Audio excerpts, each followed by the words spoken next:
So I'm Mario Peters, co-founder of Zero Dig, and the impulse behind it was to find a kind of practical response to what are we going to do about the climate situation, the environmental situation, ecosystem collapse, and all of these things. And so I happened to have a chance meeting with the co-founder of Zero Dig, Christopher Upton, and we were discussing this, and he told me that for 20 years he's been privately researching this regenerative farming system, like in his allotment in Oxford.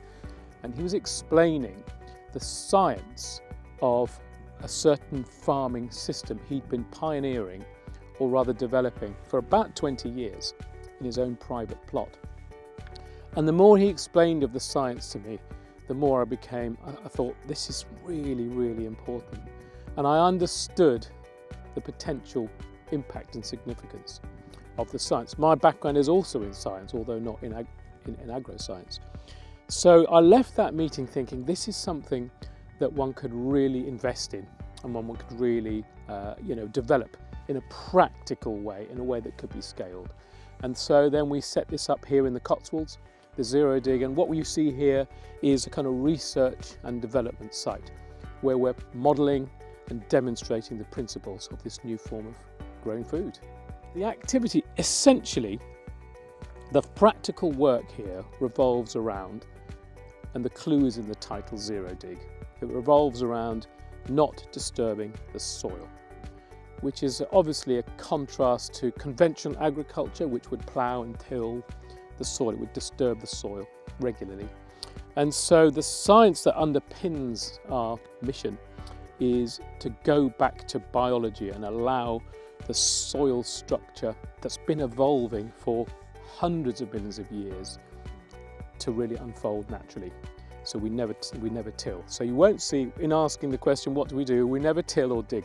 So what do? We use a system that it replicates the flora of a forest in a way, biologically. So it's very rich in fungal activity, so fungus, mushrooms, mycorrhizal, and not so rich in bacterial activity. And the science of what we do in practice is really there to stimulate that balance.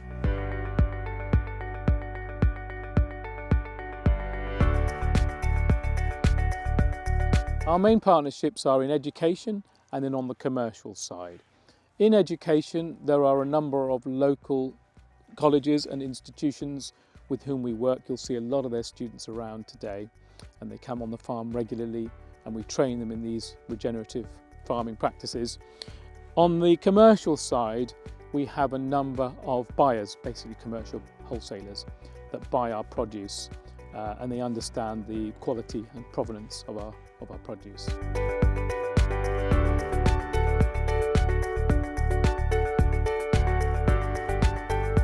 Quite significantly, that really is one of the impulses, that we move away from commercial scale agriculture, not entirely, but as one of the many transitions.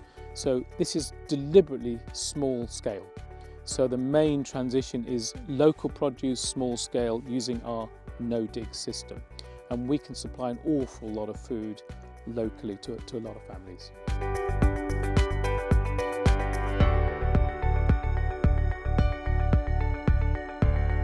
The most important advice is just try.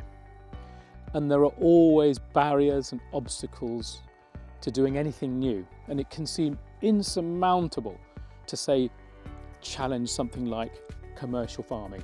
Now, we're not against commercial farming, but we think there are new ways of doing it. So my advice in a nutshell is just give it a go. Start small, see what happens.